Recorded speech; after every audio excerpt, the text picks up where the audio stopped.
If you have ever been told that tarot is evil, or that you can't buy your own tarot or oracle deck, or that tarot predicts the exact future, then this video is for you. Hello, beautiful butterflies. Welcome back to my channel. If you are new here, hello and welcome. My name is Andrea and this is Moonstone Tarot. So in this video, I will be breaking down the current tarot myths that really need to go right now and share with you what tarot really is about, because it may not be what you think.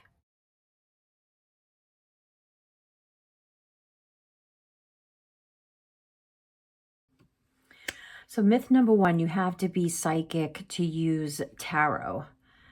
This is one of the most common myths. The truth is that you do not have to be psychic to read tarot.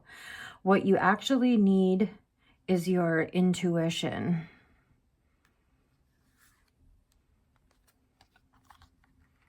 And your intuition is just the ability to sense and interpret energy and symbols.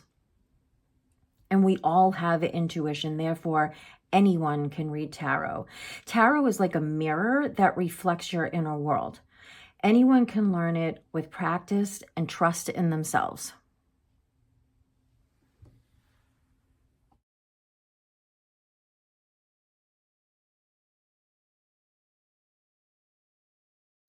So myth number two, the death card means something bad.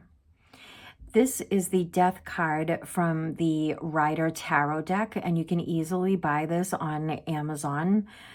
This is the very first deck that I learned tarot from, and it's a common deck to learn tarot from.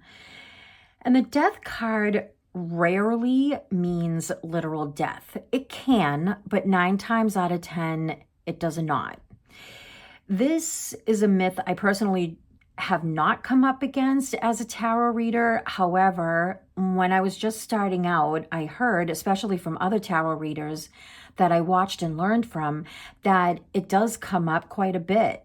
It's still a myth that's floating around in the ether that I really feel needs to go. I think the death card gets a bad rap. But this is a card that's really about transformation, rebirth, renewal, and an ending that leads to a beginning. It's actually a beautiful card to receive in a reading because it tells you something old is closing so that something new can grow.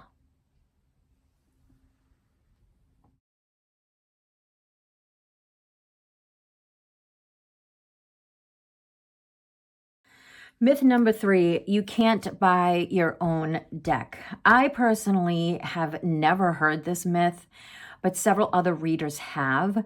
And some people say that you should only receive a deck as a gift and you shouldn't buy one for yourself. I feel this way of thinking is really outdated and superstitious. Therefore, I really feel like this myth has to go. As you can tell, I have 3 tarot decks that I really use the most. This is the Rider Tarot deck. I bought this for myself from Amazon. And the first time I bought this was when I was taking a beginner course in tarot. And this is the deck that they specifically chose. So I bought this from Amazon. This is the Gilded Tarot deck that I absolutely love. I bought this at a little shop in Salem, Massachusetts, and I'm really close to Salem geographically, and I just love the town anyway and its history and everything. So I go to Salem quite a bit. But this deck, when I was in the shop, just really, really grabbed my attention, and I just made a beeline for it, and I was purchasing it before I knew it. This is I call it the White Tarot. I can't remember the name of it.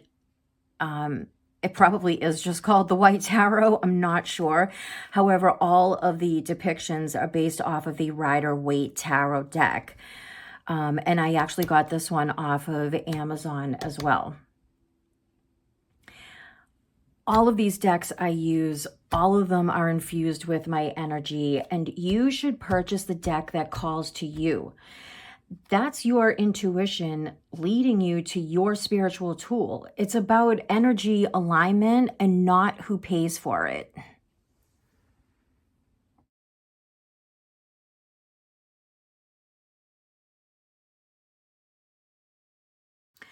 Myth number 4, tarot predicts the exact future. So this myth, I say, the tarot doesn't lock you into fate. It's not written in stone somewhere that this is the absolute way that it'll work out for you. Tarot reads the energy of the present and shows potential outcomes based on your current path.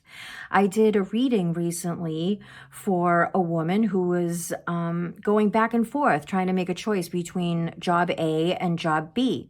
And she was leaning more toward job A, so that's what we focused on in the reading. And I gave her some possible outcomes, and then I found out 2 weeks later that she actually chose job B, and everything worked out fine. Nothing went wrong. She's having a blast, and she's actually making more money with job B. So, this just means that you always have free will.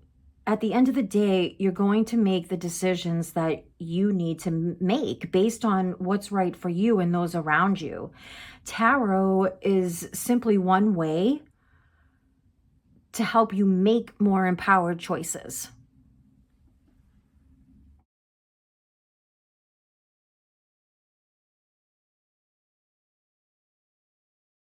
Myth number 5, tarot is evil.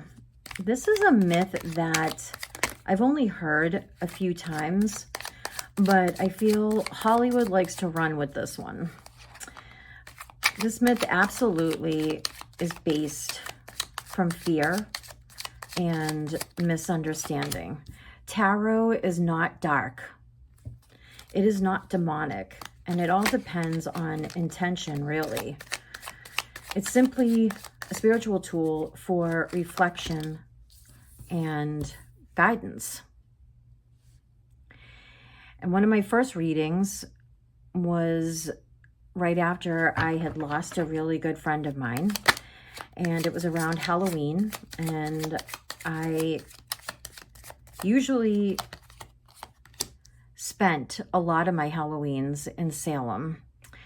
They're just a lot of fun, but I kind of felt called to hear a message,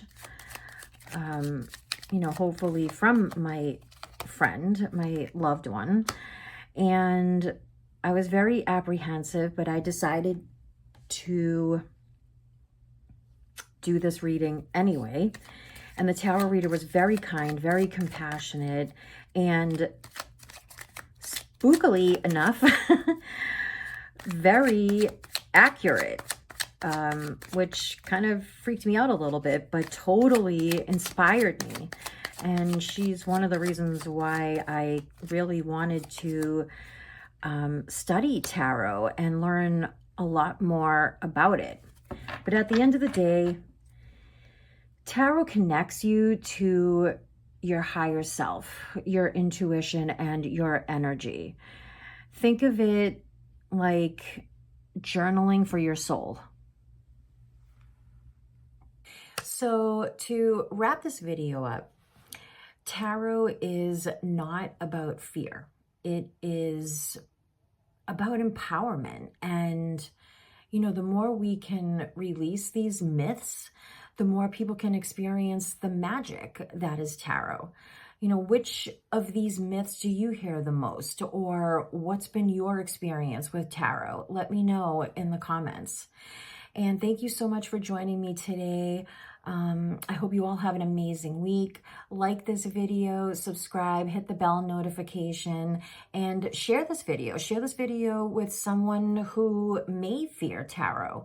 It might help them out a lot. So I will see you all in the next video. Bye.